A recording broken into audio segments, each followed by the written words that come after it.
Hello and welcome, Andrea. Andrea, who isn't actually even on social media. That's the mental thing.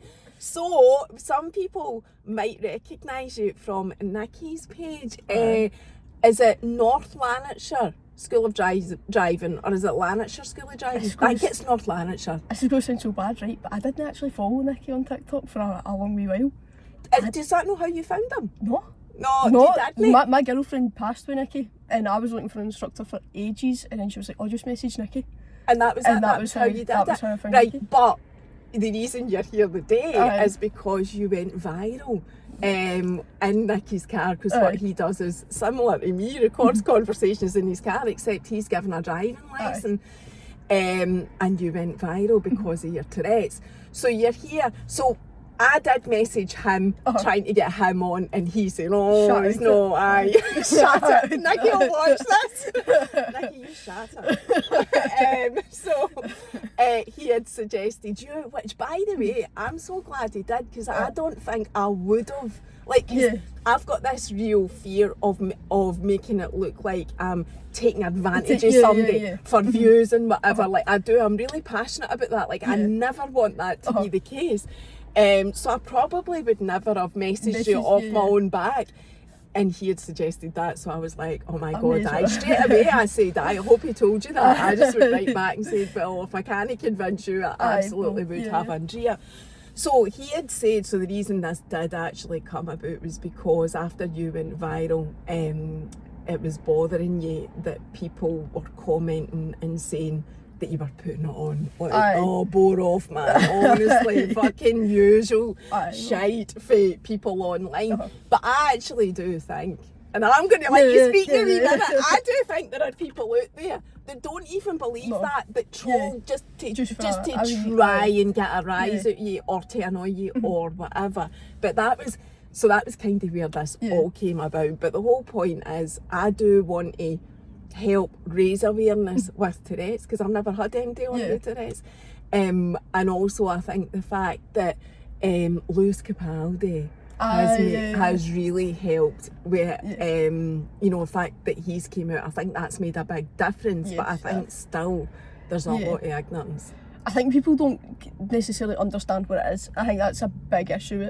Like see for me, like when I kind of first heard Tourette's, it was like Johnny Davidson, like that sort of stuff on YouTube, and it's like it's no all swearing and like this, that, fuck, cunt, bitch, it's no all swearing, do you know what I mean? So like for me, I can have really good days where I'm not really verbal at all. You've got two kind of types of tics. You've got motor tics where that are like physical, with your eyes going and stuff like that, for me anyway, and then you've got verbal tics that are like swearing and shouting random things and stuff like that. And so like for me, when I'm anxious or when I'm in like new situations, mine can become a lot worse. So like if I'm having a good day and I'm on a lesson with Nikki's quite good in the sense that he doesn't just want to post me ticking, he'll want to post like just general things, do you know what I mean? And so not every video that you'll see is me ticking, and I can understand why that would like look like, oh well, she was ticking like mad, the other day, and now she's, having a conversation quite fine.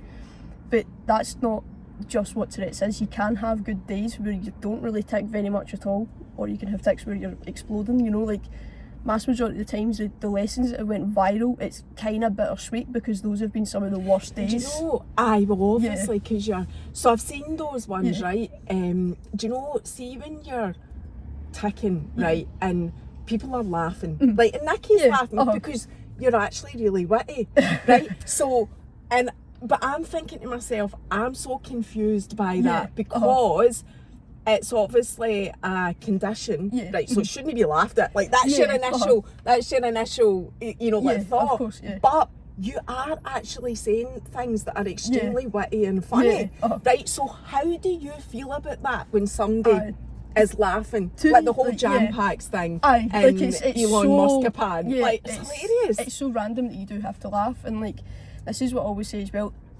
If it wasn't me, if it was someone else, I'd probably be laughing. I know that sounds bad, but like you would. But like when I was in high school and I was ticking, I hated it. I absolutely hated it, because when you've got like anxiety and things like that, you think everyone's staring at you and you feel all insecure. But see, when you've got Tourette's, mass majority of the time, everyone is actually staring at you and they're like looking at you and things like that. And so I hated that, but it wasn't until like I started working and I like left school and during COVID I thought, oh, do you know what? If people laugh, it's not actually going to change anything at all.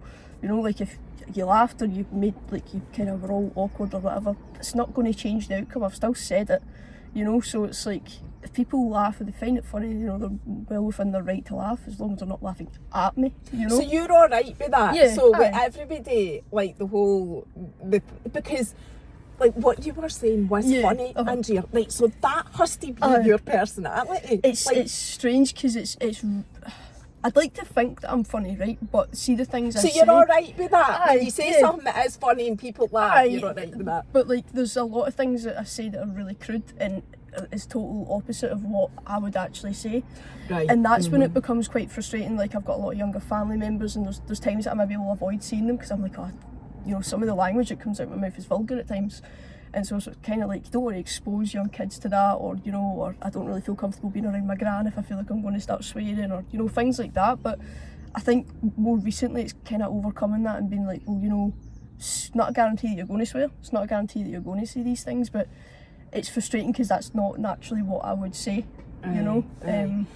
I told you before we started recording that I'd done my research anyway, so I know that it's a condition of the nervous system, which I think is important to say because I think people think it's a mental health condition, although mental health conditions can make it worse, and you know we've seen that with Lewis Capaldi, it can make it worse. But also I read that a lot of the time there is other diagnosis. So like ADHD or whatever. Have you So I've never been tested for ADHD or anything like that. It's not like a self-diagnosis or anything. I do have a lot of like kind of, if I'm like coming down, I call it a come down, it's not really a come down, but if I've had a massive tic attack, I tend to go into like a sensory kind of overload, you know, like I kind of just need to lie on the floor still for a wee while because even like the smallest things like touching the carpet and that will just like quiver my back in ways. And so I think like things do go hand in hand with Tourette's, you know, like autism, ADHD, things like that, but I've never felt the need to actually be tested or diagnosed with anything like that. The diagnosis for Tourette's is hard in itself without kind of trying to add other things into it, and it was just never something I was really that keen to do. Like having a diagnosis for Tourette's was something I didn't want to do in the first place either, but it kind of made more sense when you think about driving or you need a diagnosis to put it through the DVLA, things like that, so it was... Aye, because that would all come into it. So going back, I mean, I've got so many questions for you, right? But we'll go back to the beginning, you know, that old chestnut. Getting the diagnosis, actually becoming aware, because I read again, it does actually just appear. You know, you can get it at any age of life, which I didn't know either till I read it. But how did it come about for you? So I noticed it in myself when I was about 15, 16, and it was things like my eyes would become really, really dry. My eyes has probably been the most consistent tic throughout my whole kind of having Tourette's. A lot of tics will come and go. But what age are you now? I never said 21. Right. So the blinking has always been a consistent one, like I'll go like that, like quite a lot. But it was when I was in high school and it was just kind of like exam period, and I hated high school as it was, so I was like already quite anxious going in and things like that. So it was more like the Lewis Capaldi shoulder shrug. That was a big one, and then it began, the verbal tics began quite quickly after that, and it wasn't until one of my teachers had pointed it out, and she was like, is home aware that you're doing this in school, or are you suppressing them? Because you can suppress tics for a while and then you'll just... apparently girls suppress it better than boys as well. I find it a lot harder to suppress my tics now than I did when I was in high school. I don't know if there's necessarily a reason for that. I find it a lot harder to suppress them now. But when I was in high school, I was really good at suppressing them until I'd go home, and then that's when it would just go boom. But my mum, she thinks that like, so when I was like really young, there would be like certain things that I would do. I used to trip up the stairs a lot when I was a wee like girl. And so my mum said, I think that might have been a tic, or this, that, the next thing. And so like there's things with looking back on it now, my mum's like, that could have been a tic, and it's just took, you know, longer for us to realise. But the diagnosis process was so long and hard for me to do, because I had motor tics for a year and a half. But in order to get a diagnosis with Tourette's, you need to have motor tics and verbal tics for a year. And I'm sure that's called a red complex. Yeah. Tourette's, so it's not even... It's really not straightforward at all, but whenever I had just motor tics, you kind of go through that phase of just thinking, what the hell is going on with my body? You know, like, why can't I sit still? Why am I saying these things? And you get to a point where like you're getting sent out to classes at school and you're like, am I just really bad? Like, am I just bad behaved? And you're thinking, oh, you know, what's going on here? What's going on here? And I ended up being homeschooled for 3 days out of the week, and I would go in for 2 days at isolation. And were you still not diagnosed? Still not diagnosed. So they were sending you home thinking that you were badly behaved? Not necessarily. The school knew the whole picture. They knew that I was experiencing tics. But it's hard, you know, like, how do you, like, distinguish between, is that the right word? Between bad behaviour and someone just ticking, you know, because, like, I could have been an absolute chancer and, you know, saying these things and thinking it, but I think the teachers found it hard because it was like, at what point do we step in and say, right, okay, you're distracting the class or this and the next thing, because of course kids are doing their exams and it is distracting. It's distracting for me, but it's also distracting for the other people that are in the class as well. So I think that was what they found really hard, was trying to figure out when to step in and say, right, okay, what can we actually do here? I was lucky because I hated school, so the minute they said, do you want to do homeschool, I was like, yes, right, let's do it now. But I think, like, looking back on it, I definitely missed a lot of socialisation, like, within high school, because I was homeschooled. And, like, I think that made going to college and going to uni much more daunting for me. Is that what you did? Did you go on to go to college? Yeah, so I left high school a year earlier, so I did homeschool for a year, and I got the exam results to do a HNC, which was like first year uni. And I'd done it through college first because I was absolutely shite myself about going to uni and being like one of the younger ones there. And I did that and I loved it. But what did you do at uni? Sports science. Right. So it was tough going from, like, literally like being 1-to-1 with a teacher in your dining room to all of a sudden being like 1 in 200 students in the one room. But then obviously COVID hit and we all had a year out and stuff like that, and it was that was kind of tough as well, because it was like all of a sudden, right, I went from being isolated to being exposed to being isolated again. That was really challenging, and that was when my tics were kind of like, you know, one day it'd be really good, one day I'd be like absolutely terrible. And at this point I still had no diagnosis, because, like, I still hadn't had verbal and motor tics at the same time for a year anyway. So at this point I was maybe 2020, so we maybe only had them together for 6 months. But then obviously with the backlog with COVID, my diagnosis was just put in the backlog. But at that point I didn't really know, right, okay, well, we kind of know it's Tourette's, we kind of know what helps it and what doesn't help it. I need the diagnosis to go along with it. And it wasn't until recently I was like, well, it's probably going to make more sense, you know, when I'm trying to drive, it's all about kind of covering my own back. And knowing, and there's a lot of help that you can get, like movement therapies, speech therapies. I've got a really bad stutter at times, and like I get my words all jumbled, and so there's a lot of like speech therapy and things that you can get, but you need to get a diagnosis to get referred onto those things. So you got your diagnosis just recently? Yeah. So when was that? Like maybe a year ago? No, last year. Last year? So it's not even a year? So it's not even a year. Right. I've had tics since I was 15, but I haven't had that diagnosis for a while. And what pushed you to go for it? Because, excuse me, you wanted to learn to drive. Was that the reason? I wanted to learn how to drive. Like, I never, if I tried to learn how to drive when I was 17, I wouldn't be driving now. Like, it's all like that kind of judgment call of, is it really safe for me to do that? You know, and kind of things like that. And there was a lot of like times when I was 17, 18, I'd had like my first job and I didn't really last very long, and I was like, I'm actually going to be able to like fend for myself, like in the long run. And obviously, looking at me now, you'd be like, oh, aye, you know. But I know, you're clearly having a good day. Because even when you got in my car, I'm like, she's not even nervous. There's nothing happening, so that's good. I don't want you to be nervous, obviously, but But like a few years ago, I would have had, it's not necessarily bad days, but I would have had bad tic days a lot more than I would have had a good tic day. And so if I was still in that kind of frame now, I wouldn't be able to drive. But it was like after COVID, I felt a lot better for myself, and I was kind of letting tics out little and often, so I didn't have those big outbursts quite as much. Were you controlling that? Did you get to a point where you'd heard that? Because I didn't know any of this. I didn't know they could actually try and treat it and help you. So you can, to be fair, see, because I hadn't had a diagnosis, I hadn't actually, a lot of the things that I know about Tourette's I've just learned online. But that was tough as well, because watching people on YouTube with tics sets us off.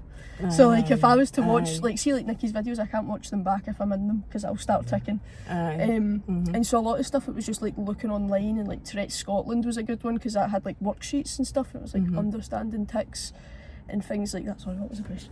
I was asking you about like, is it actually possible to manage it? I think it really just does depend. I'm quite lucky in the sense that suppressing them's not good, and I wouldn't recommend suppressing them, because if I was in work and I was suppressing them, I would then get all jittery, like I would start like kind of shaking, and then the minute I get home it's just a big outburst. And so it's you know the sensation when you're holding in a sneeze, you need it more and more and more and more. That's kind of how I would explain it. You can't control that. What I read to explain it, that is a good explanation. You can't control a sneeze, you need to sneeze. Need to do it, was hiccups. Like, so if you've got the hiccups, your body cannot control it, and it's exactly the same. It's just you've got to. But like you can concentrate. You can really try and concentrate on it. Like there'd be times where like I'm trying to think of an example. I don't know. Like has there been times where you've thought I cannot say that? There's been times where I've been like in work, right, and say I went through to the bar to get a wee drink to go back. So tell people you work for a hotel, a local hotel, but you're not actually customer facing. No, you're in the kitchen. Oh, is it washing dishes? Now I take it you're doing that whilst you're studying. Yes. For your what do you want to be? I don't know. I honestly have no idea. Or something. I have no clue. I like to keep myself busy. So but you're doing sports science anyway, so that gives you a big, massive, you know, a whole load of things you can do. But anyway, you're in your work. So see if I'm out in the bar and I'm going to like get a wee drink or something to take back through to work.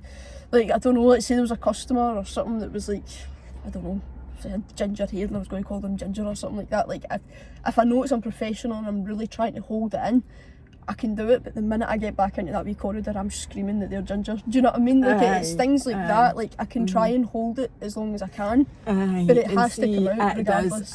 So that's what you try to do. Do it still, let it out once you get into the kitchen. I couldn't have done that when I first started with my tics. But it was really hard to suppress them. But like I've kind of learned like different things to do. Like see just now, like I'm ticking on my toes, like I'm going like that, and like are you? So, right. So like see, instead of going like, I don't know, like see the shoulder, I don't really have the shoulder as much anymore, but that became really painful at certain points. I was going to say, you must be knackered, even the effort to moving your toes, for God's sake. So like, it's not effort, you're just... It's more effort to stop doing it than it is to, and so it's like trying to redirect them almost. So like if I was going to say something really, really offensive, I would try and whistle it instead of saying it. But there's times where you can do it. If I'm having a good tic day, that'd be really relatively easy. But if I was having a bad tic day, it's out before I even know that it's coming. Do you wake up in the morning and know if you're going to have a good tic day or a bad tic day? Usually it's pretty easy to tell. I'll be able to tell within the first couple of hours of waking up. What kind of things? What is it? Is there things that affect it, or is it just annoying? It honestly, like it honestly just depends. Like usually I'll feel like a pure tightness. Like I'll just feel like dead, like jittery, as if I'm going to go today, gotta go. But like, I don't really know how to describe it. It's all like, you know if you're going to have a good day because you just feel chilled. But I find that like I tic during my sleep. And so like, if I've been ticking a lot during the sleep and I've been waking myself up, then I'll know I'm going to have a shite day tomorrow because I'm rested.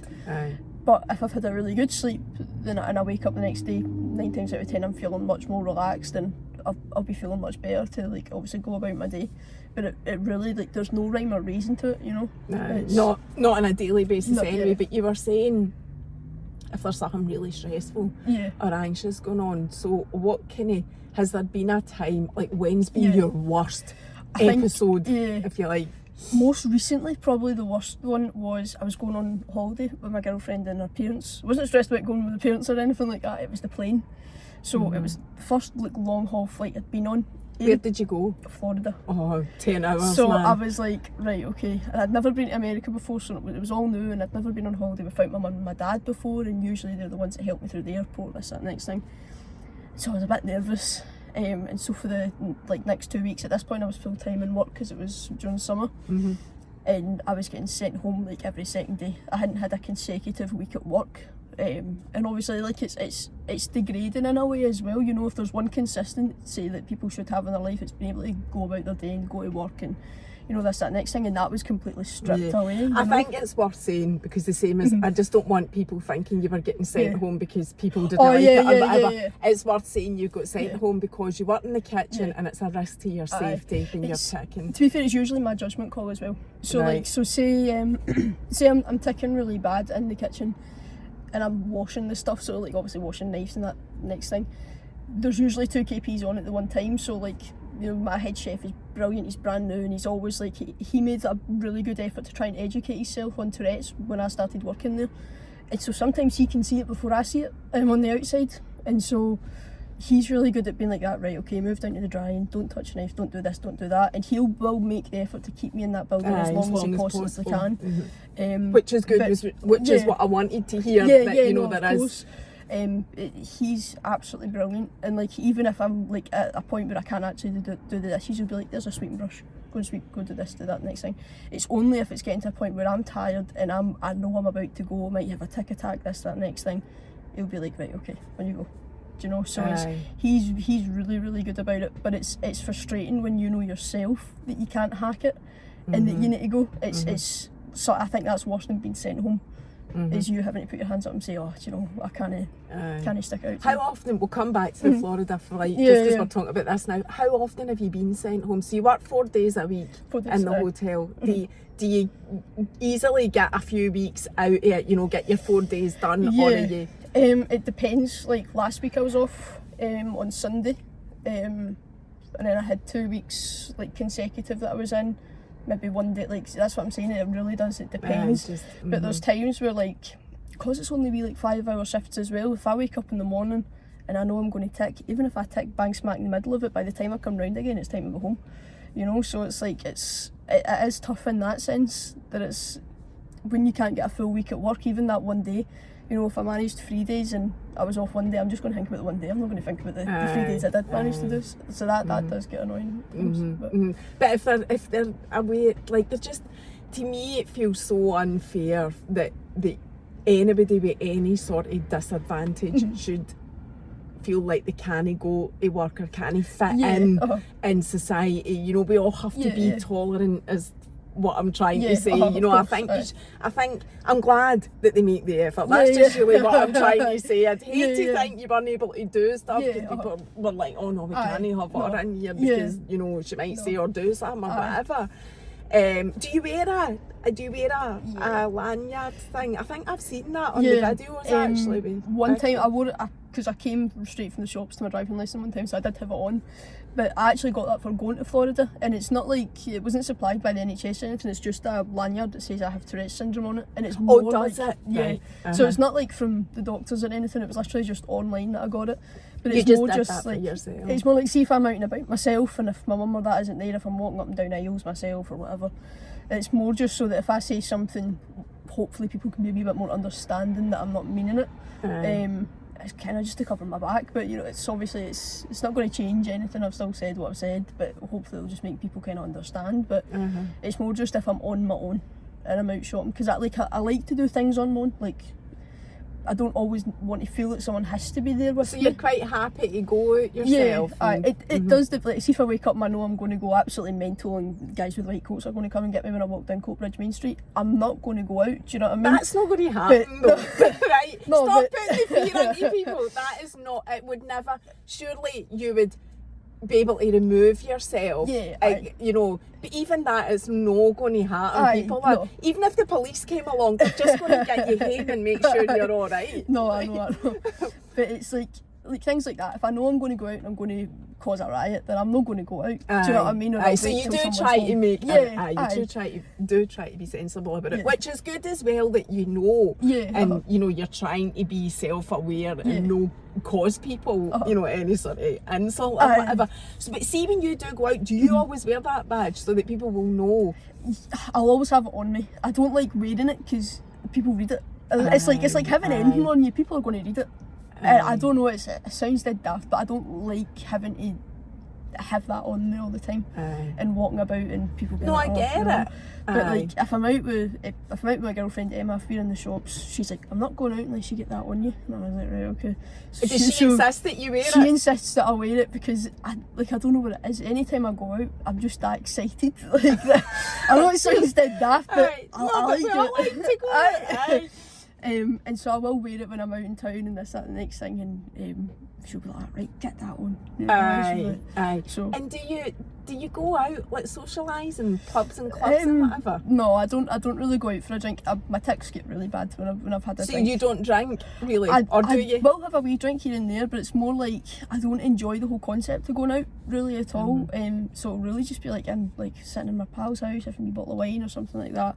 But it's not like I don't know, I couldn't think of anything worse than having to get a train into town and then get a taxi it's back. not what it used to be anyway. I don't think it's as desirable, even with the young team, as it used to be, and certainly doesn't appeal to me, but then I'm an old woman. I think I work weekends, so if I was to go out on a Saturday night, I'd be like, coming into work on the Sunday, it's not really ideal for you. Right, going back to the Florida flight then, so what happened there?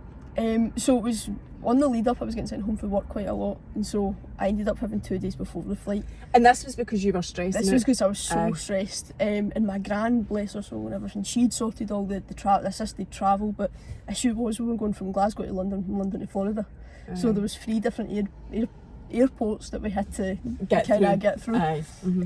Glasgow was fine, London was horrendous because the flight got cancelled. And so I was a lost cause. I was walking around, I was whistling to the birds and everything, and it was really bad. And then also we got on the flight and I ended up sleeping for a lot of it because I was so physically exhausted, which probably worked out a lot better in my favour, to be fair. But the flight back was really good because I already knew what it was like. And it's a nighttime flight back for Florida as well. I always think that's really smart, but they do that because usually as kiddies you're taken to Florida and they're buzzing on the way there, but then on the way back, they have them sleeping, which it's a brilliant concept. So it worked for you, that was alright? Yeah, to be fair, like there was issues like because the flight got cancelled, we ended up, our seats were all messed up and stuff, and like where I had to sit in the middle with 2 people either side of me, like my girlfriend's mum, to jam me in so that like I couldn't hit anyone on the way back or like put my leg out or things like that. Do you do physical stuff as well? So that's what a motor tic is. So like things like my eyes. Accidentally hit people, you mean? Oh no, like actually. And deliberately. Right, so I thought physical tics was just the whole Lewis Capaldi thing, where your shoulder would go or whatever. No, so see during the night I pull my hair out. So like I'll like tug onto my hair or I'll slap myself, or like see if I'm getting a wee cuddle or with my girlfriend or anything like that. If I fall asleep with my hand rested on her shoulder, I'll pinch it.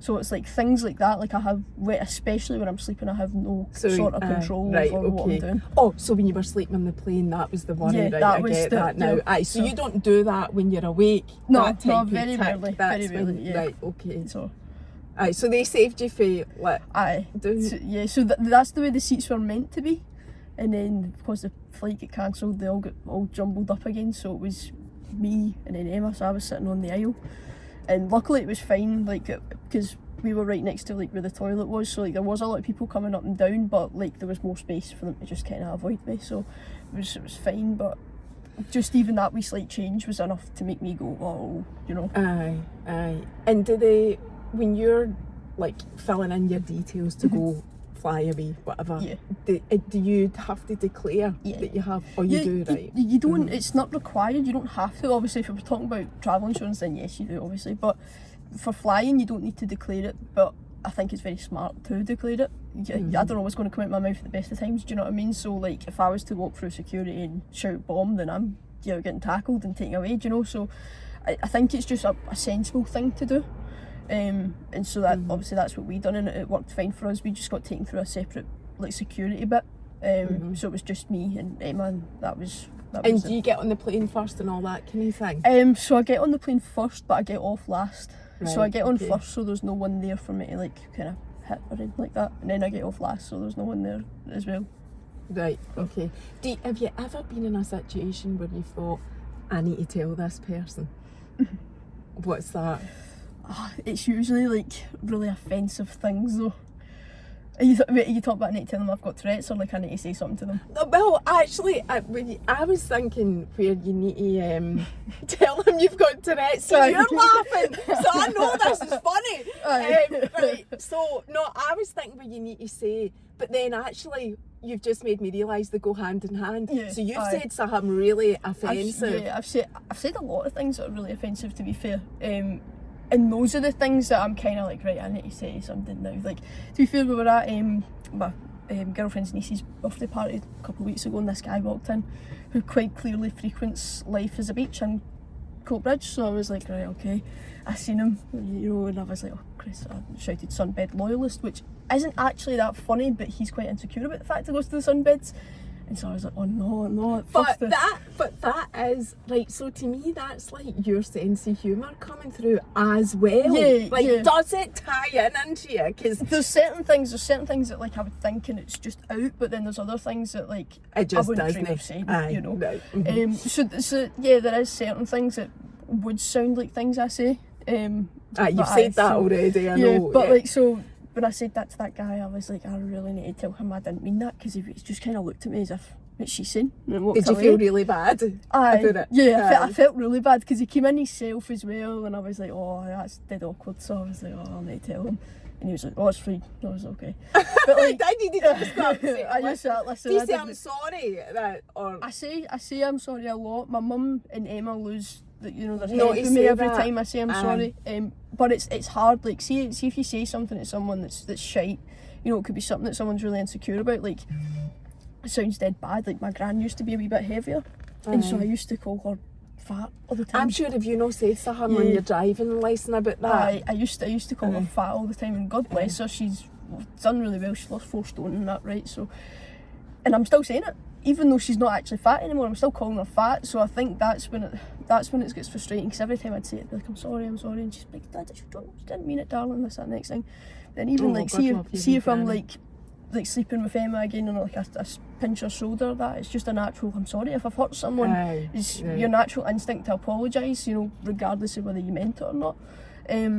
But that's one thing, like, even if I say something out loud, or like, see if I'm in the back seat of the car and like my mum's driving or something like that, and I just start shouting, we're going to crash, I'll say sorry, and she's like, you don't mean it, But it's just a natural thing that you just think about saying. I get why I shouldn't say it, but at the same time it's still, because you're actually apologising for being who you are, and nobody should apologise for that. So I get that as well. I get why your mum and gran would feel like that, because you're their main as well, and they don't want to be don't want you to be apologising for saying sorry for who you are. So there's that where you've had to tell somebody. Would you only ever tell somebody if you felt you had said something offensive? Yeah, if I'm on my own and I've said something, or like it's not like a conversation starter. I don't go, oh, hello, I'm so and so and I've got Tourette's. I mean, the whole world knows anything, Andrea, now. I mean, like, I'll say it if I need to say it. Like, see, when I was at college, I had a really good first semester at college, and so I never told anyone I had Tourette's. It was on my file, but no one had ever mentioned it to me, and I was so good for the first like kind of 6 months, and then all of a sudden came back for Christmas and it was like boom. And so I was like, oh, I kind of need to tell them now. So I ended up telling my guidance tutor, I was like, I've got Tourette's. I thought I was kidding on. I was like, really? No, I'm actually being serious. Oh, so that's like, that's unreal. And it was on your file. It was on my file anyway, but it's obviously something I've just not looked at. But and that educates us all, you saying that, and that's why, like, I can understand why it's so frustrating for you when people say that you're putting it on, because it's peaks and it comes and goes in waves. 100%. Clearly. It's not the same for everyone. If you had Tourette's and I had it, I guarantee we wouldn't be sitting in the same position right now. Like, it's so frustrating. You see one person, you think, right, okay, that's what Tourette's is supposed to look like, so you can't have it then. And it's annoying, because like when Nikki films, and it's weird, because the lessons that always seem to do the best on TikTok are the ones where I have felt the shittest, going out to the lesson. I've been like, oh, listen, I think we should maybe cancel, and he's like, come out, we'll try, see if you can get much done, and then whatever. What is the procedure, the protocol there with the driving and Nikki then? Because like you say, sometimes it could impact on your safety. If I wake up and I feel like I'm going to have a bad lesson, I'll text him, I'll be like, listen, I'm feeling quite ticky today, I don't know if it's wise that I come out. And he'll always say, because if you cancel less than 24 hours, then you'll need to pay for your lesson. And you'll say, listen, come out, we'll see if you can get much done. Because there's been a time where I've sat in the passenger seat and he's talked me through manoeuvres being in that side, so I'm still getting something out of it. But it does rely, he's counting on me to be responsible in that sense and tell him how I'm feeling. And so it does get frustrating, because they're funny, they're really funny, but it is bittersweet, when you are having a really shit day, those are the times when you're feeling if I'm feeling so shit within myself, that's when most people are laughing, and that's when I'm saying things that are more funny.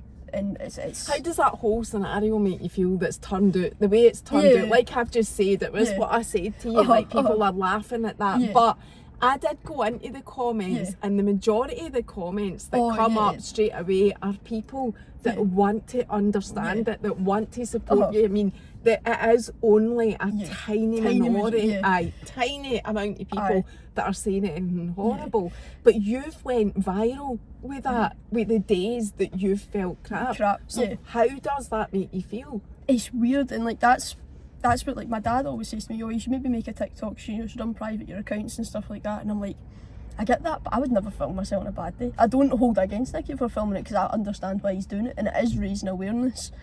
But it's like, and he's a good he is, as well. That's the other he's thing. Brand new, and if I didn't want something posted, he would not post it. And so it's like, I don't know, and it's a hard one as well, because it's like, I understand why those videos are going viral. They are funny, but at the same time, it's like trying to differentiate between, taking my feelings out of it. That's what we're trying to do here, is show people like me doing ordinary things. It definitely raises awareness, 1,000,000%. I can't take that away from it, absolutely, because it, like I say, I would never have approached you, and it's it's created this, it made me research it, and it made me think, no, we need to get this out there, and people need to know that if they're going to say something, how it's going to impact you. You're no made of flaming wood. You have got feelings. That's when it kind of pisses me off. Am I allowed to swear on this? No, I'm sure that's I'm on trying, that's when it upsets me. It's when people say, where's your Tourette's gone, or she's at it, this, that, and the next thing, or someone actually properly went out the road to research it and then hit back with, you'd be doing X, Y, and Z if you actually had Tourette's, so you're lying. Well, they never researched it properly. Yeah, and it's frustrating because you can understand why they're thinking that, but it's like, if I was faking it, if I didn't have Tourette's, that would be the last thing I know you're no faking it, what I mean? Right? You don't, and even I would go as far to say, as with my audience, you don't even need to say that. There is nobody that watches my videos that are going to say, she's faking that. I think because the videos have done well, that's why people think that it is fake. And I think because the videos that Nicky posts, they aren't all me ticking, it's also why people think that. But it's frustrating in the sense that if it was something I could just turn on and off, I would be doing it 10 times a day. Frustrating, you know what I mean? And do you think I'd be cutting about like this? That's how you feel. Like those times where I'm in work and I've chucked batter over my head and I'm drenched. Have you? Oh, really, really bad, flour, everything. Was that a bad day? It was a bad day. I thought you were being sarcastic there. No, I'm being serious. Was that a bad day? No, I'm being serious. If you had done something like that, it was actually a really good day. No, so there's been times I've been drenched head to toe, and that's embarrassing. And you're thinking, if I was genuinely faking it, this would be the last thing I'd be doing. Do you know what I mean? So it's like, I think I'm better at putting that behind me now, and I don't really look for them as much. But before, my dad used to go mental at me. He'd be like, you on the comments again, Is that what you do? That's what I was going to say. You shouldn't. For something like that's went viral, because I've had a couple of videos that have went viral, stupid things as well. I just don't read the comments, and it hasn't been till months later that I've went and looked, and by that point you can laugh, and you don't care, you can laugh about it. But somebody gave me that advice before, if that's happening, just don't even look at them. I feel like I'm better with that now, to be fair, but at the beginning it was all new to me. All my accounts are on private, I'm quite pernickety about what I even post online on my private accounts and stuff like that. I'm not big on social media, I'm not on it all the time. And so to me that was a brand new concept. The thought of people even commenting on it was quite strange to me as well, so I don't know, the whole TikTok thing was really brand new, so like me exploring like, you know, people commenting and things like that was all alien.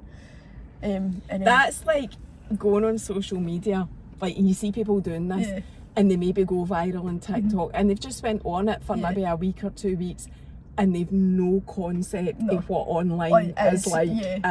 Whereas you've been, so that's happened to you, but on somebody else's page, you've been thrown in at the deep end. So if you did, because we talked about social media on the way here, if you did go on social media, you're already armoured with that knowledge that's what people do. Because it is, if you put yourself out there, right, as much as I don't agree with it, right, it is what happens. So do you, like, so you were saying, oh, I don't know what I would put out on social media if I went on, right? But then you told me that you are watching people on YouTube with Tourette's and whatever. And since me speaking to Nikki and you coming on here, that's what TikTok showed me now. Like, you know how, because that mental thing that everyone's listening and all of that. Right, that's what I'm getting. And it's people, like, I've seen a guy and a girl and another woman and they're just talking about their daily life and the tics are happening, sometimes worse than others, like you're saying, and that's all they're doing. They're just sharing their life. See, it's so frustrating because like there's a TikToker, and to be fair, I only follow like a kind of few people on TikTok. There's a guy called Uncle Tics and he's an Aussie guy. I think I've seen that. Oh, he's got it tough. He's got it really tough, that guy. Is he the whistling guy? Is he the guy that set up his own business? Yes. Because I saw him. So that's what I mean, so, right? So TikTok's throwing stuff up at me because I've been Googling it to speak to you the day. But because I was talking to Keith about this, and this is where I was getting on my high horse, that there should be something in place for anybody with any condition to be able to fit into society like everybody else. He's been put out of every job he ever did. So had set up, I mean, he's got a very successful business now, and that's amazing.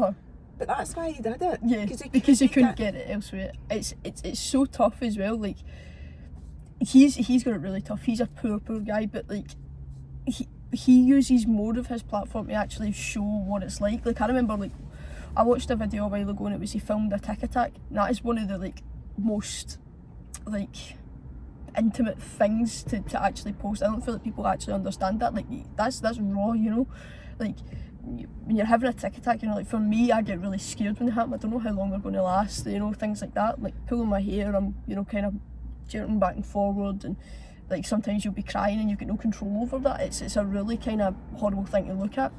And he posted it, and it's like that's balls that he posts, but he's not posting that for views. He's posting that to help other people look at that and think, all right, well, it's not that bad, you know, that happens to other people. But it's so frustrating that there is footage out there like that people with Tourette's post that is really useful, but it's hard for people with Tourette's to actually watch the full video because they're just going to go and start, you know, ticking along with them. But these videos aren't for you. I know. So you just go past. They're for folk that need to know about it, like me, that needs to know what's happening. And employers, it's for people like that. Of course. Was that one of the things that would put you off going out and so? Because obviously all Nikki needs to do is tag you in a post, and that's it. I don't know how, like a lot of people have found like my Instagram and stuff. Are they following you? Do you let them? Well, I found you through Nikki's page, obviously. But are you letting them follow you or what? So, unless I know them, no. Like I let you follow me, obviously, but like, so like, I'll have like follow requests, and I don't know. I find the whole social media thing strange because like that's my personal account. You know, I'm like, unless I know who you are and I've spoke to you, then you know why would you want to know what I'm doing? So what you would maybe need to do is create, if you are going to do it, because I know you're thinking about it. Would it be fair to say that because your dad's been saying to you? What you would need to do is just make an additional account that was your social media account if you decided to do it. I mean, you could. The thing is, Andrea, you could do it. Nikki would just need to tag you, and you can take it away at any time if you think, nah, I'm not wanting to do this. But it also just depends what you want for social media, because it can be. See, as well, there is a big gap within Tourette's, so like helping. Like it's tough for us, right? But it's. I think one of the toughest things was seeing my mum and dad go through it. And like now that I've got a girlfriend as well, watching her do things like taking me through the airport, and you're essentially a carer, do you know what I mean? And it's like my mum and dad had like no support whatsoever when, you know, I didn't even get a diagnosis until a couple of years ago, so like till last year. So they didn't have any support whatsoever until I was diagnosed, and at that point I was over 18, so there wasn't much, like there wasn't like parent support groups or anything that they would go to. But it's like, I meet with a wee guy in a primary school down the road, and he's going through the process of, he's only got motor tics just now, so he's waiting for his verbal tics to kick in, if they do, until he can start, you know, going through the year process to get the diagnosis. And I remember my mum and my dad were asked if they would be able to speak to his mum and dad, because there's nothing, like there is no sort of advice. I suppose there's no right and wrong either to how to help It was people, barely publicly known until recently. Yeah, like, it's tough, but you'd be surprised with how many people actually have tics. Maybe not necessarily Tourette's, but tics are really, I really agree common. with you. Like, especially for kids and adults on the spectrum. Yes. It's a massive thing. They call it stimming. I wonder if it's the same. Is it the same as tics and stimming? I don't think it's the same, because when you're stimming, you have that intentional purpose when you first start doing it, and then it becomes a subconscious thing where you're just doing it, you know, without putting much thought into it. Whereas with Tourette's, like if I'm blinking, I'll not even know I'm doing it, you know, like or some things that I say, I don't even know what I've said before it's left my mouth, you know, like there's not enough time to process it before it comes out. But do you know you've said it as soon as you've said it? As soon as it's out, I know I've said it. There's sometimes that it will happen so quick that I need to turn around and go, what did I actually just say there, you know? Like there's times where I know that something's coming out, I don't know what's coming out, and then but there's times where I try to hold it in, and if I know it's something that's going to be offensive, I'll just scream, like I'll just go, you know, and like try and that'll help. There's a thing, you'll be able to explain it probably better than me. I can't remember what it's called, but there is actually a reason that it's swearing and offensive stuff, isn't there? It's got a name. Yeah, that's kind of breaking it down even further, and this is what I'm saying. If I wouldn't have known any of this unless I'd went on and researched it for myself. There's no one that will tell you that. There's no kind of rule book where people sit you down when you get the diagnosis and go, this. It's that's what it is. Everything in this flaming country, you're left to find out yourself. And so I won't know the exact name, but basically it was one of the worksheets I actually got printed off for the wee guy down the road, and it explains your tics. You've got motor tics, you've got like two kind of different types of motor tics. You've got ones that are not harmful, ones that are harmful, I think. And then your verbal tics as well, you've got ones that are like repetitive sentences. So like, say you said something and if I repeated it, that's echolalia, I think that's called. So like it's repeating things you've heard before. And so like that used to be really bad for me. Like I'd watch stuff on, have you ever seen the video of the guy shouting, your stick's not even touching the ground, man? No. That's a rare video, you watch that, that's funny. And is that a Tourette's video? No, that's just a random video, like some guy posted it and it was funny. Right, okay. And I just couldn't stop saying it. And then see I take it was somebody like claiming benefits for disability. And then like see the McDonald's whistle, just kept doing that all the time and all. So like that's echolalia. I see the da-da-da-da-da. I didn't even know that. McDonald's? Is it off their advert? Off their advert, I used to do it all the time. I'll need to Google that. So just random things that you don't even know you've listened to, but it's stored up there, you know, and that'll just come out. So that's echolalia, and then you've got like the kind of offensive language. Honestly, I don't know the names, and it's really going to annoy me. That's a shame. But there is I know there is a name for it, and then there's also like random motor tics. So it's like red car, you know, stuff like shit like that. I don't really have much of that. My main two are verbal and motor tics, but most of my verbal tics are either echolalia or offensive language. And has it worsened or got better over time? It's hard to kind of say, to be fair. I think I was definitely more frequent when I was younger, and I think I can handle it a lot better now, but I have more tic attacks now that I'm older than what I did when I was younger. And would you maybe set up the social media then to help other young people? That would be your purpose. I mean, it would work. That would be, even if, I mean, I don't know what you're planning for your future. You said you didn't know what you wanted to be, but there is also that thing of it can be a job, it can be a full-time income, social media, but that would only be if you wanted to do it. I think it's tough as well, because it's like the position I'm in, you know, I'm kind of thinking about okay, well, when do I move out, when I stop living with my parents, you know, how's that going to work? And you're going through a kind of phase in your life where you're like, well, what is my future actually going to look like? How safe is it going to be? You know, if I'm getting sent home from work, you know, once every week, how's that actually going to be feasible? And I think that's probably one of the biggest like times in someone that's got Tourette's life where they're kind of like, how is this actually going to work long term? You know? And you're right at that stage, right Julie, now, being 21, like, you know that I'm saying there's an age limit, you stay with your mum, that's not what I'm saying, but you are at that stage where, you know, you've probably not got long to go in uni, you're thinking about the rest of your life, you've got a partner, long-term partner, it's natural that you're thinking about these things. It's tough, and I think it's because, like, there are people that do it, you know, fair enough, you take your hat off to them, but it's only the people that show you that they're doing it that you get to see. I think that was like the only other person I know firsthand that's got Tourette's is that wee boy, and he's 7. So you know what I mean, I'm not going to go to him and be like, what was it like when you moved out here? Do you know what I mean? So, I've got God, the time's flying by 10 minutes, right? But I wanted to ask you about at uni, and do you get sent home for university or anything like that? For you stay in. I make the call, to be fair. Uni is so much more relaxed than college, and I liked college, but uni is by far the best, you know, thing I've done.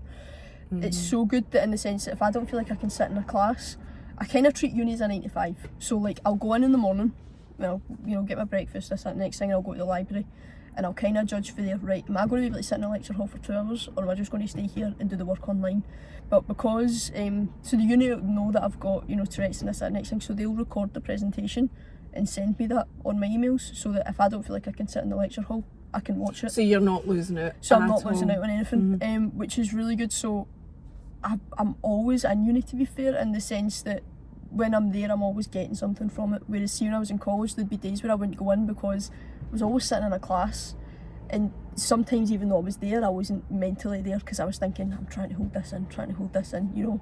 And then at lunch I'd go and interrupt, and I'd be like, nah, I'm away home, absolutely no doing this. So it's really good in that sense that it's much easier for me to actually stay in, because there's not that much to, you know, stress about when you're sitting in a room yourself just doing.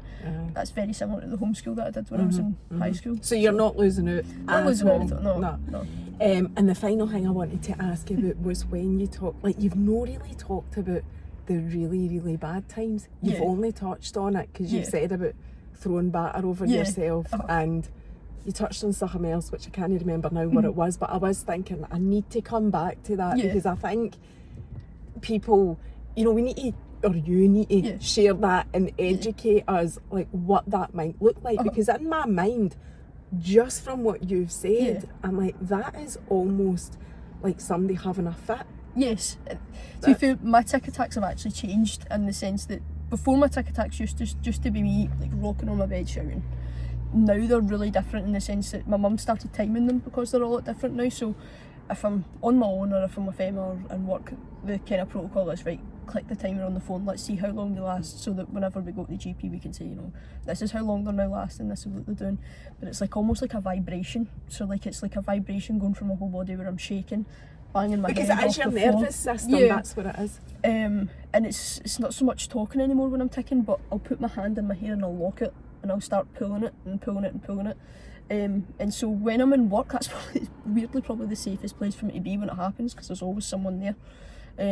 But when I'm in the house by myself or something, that's probably the worst it's actually is, because I'm more scared that something's going to happen. Nothing ever has, but I'm more scared that, oh, you know, how long has this lasted, you know, because 12 minutes feels like an hour, you know, it's so... And you're just sitting in that trance, for want of a better word, ticking for that whole time. And 12 minutes is the longest it's ever... No, the longest tic attack's been like 40 minutes, but that's not been like the tic attacks I'm having now. That's been like swearing and stuff like that. So it's like your throat's all scratched up after it, but the ones I'm having just now, even though they're like and your feet. Quarter of the... No.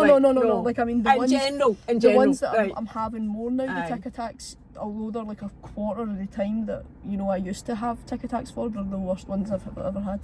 And I think that is just a period of my life that I'm at where there's so much uncertainty of, you know, what I'm actually going to do. Aye, and I feel bad now for pointing that out. No, don't be. But I know what you mean, I get it. And I mean, I'm really taken aback by how relaxed, I don't know if relaxed is the right word, but actually seeing you in person and chatting to you is completely different to what I've seen on screen. Completely different. You are, dare I say it, because does the fucking word even mean anything, but you are just a normal lassie like everybody else, and you've maybe blinked and you've maybe been a wee bit fidgety.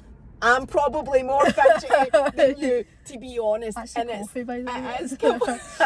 I need it, Andrea. So it's, I don't even know where I was going with that. It's just educating people into it. Is just letting people see that it's normal. Although I know it's a condition, but it's, you're just a normal person trying to live with something that you've got. And I imagine after that 40 minutes you must be, I mean, does that not really get you down? Are you depressed? Do you know, I'm not actually sad about it. I'm more just like, after it, it's more of a relief feeling, to be honest, because usually before I have a tic attack, I feel it building the whole day, and the minute it's out I'm kind of like, oh, thank God, that's it done, that's it out the way.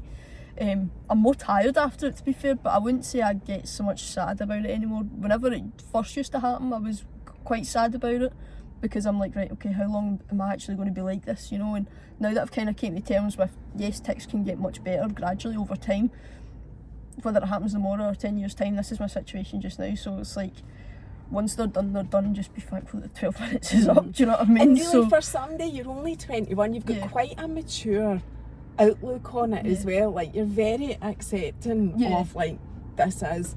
Have you had any kind of therapy or anything like that?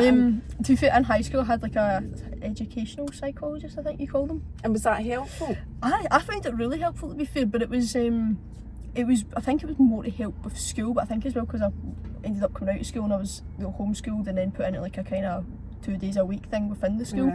It was kind of like a protocol thing, and my anxiety was really bad in high school, and because I didn't go, it was just kind of like a follow-up on, you know, what's actually going on here, is there any bigger issue? And at the time as well, my brother was really ill, he was living at the hospital, and so it was kind of just like a, you know, make sure everything's alright, someone to kind of talk to about it, and that was good, but I didn't enjoy the whole talking about my feelings type thing. I was like, just tell me how to deal with it and move on for it, you know what I mean? So I was like... So you're just like that naturally, you want just, to... So you mentioned, right, the last thing I want to ask you then is about anxiety. You mentioned...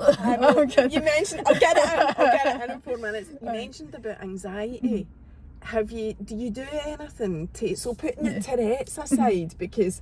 If you look at just anxiety on its own, if you're able to do things or share things that you do for anxiety, that obviously helps your Tourette's by default. But is there stuff that you do for anxiety? I take medication for anxiety. Oh, do you? And that's more because if I was to come off my medication for anxiety, my Tourette's would be horrendous. Right. So whilst there isn't medication, am I right in saying that? Is there medication for Tourette's? I don't think on the NHS. It's not something I would ever be interested in anyway. Right. So you take medication for anxiety and as a knock-on effect? That helps my Tourette's massively. Because my Tourette's are more so, like, they're egged on with whenever I'm feeling anxious or stressed. It's kind of just like a no-brainer, right, okay, well, if I can take something to, you know, help my anxiety, then in effect that's going to help my Tourette's as well. And that's...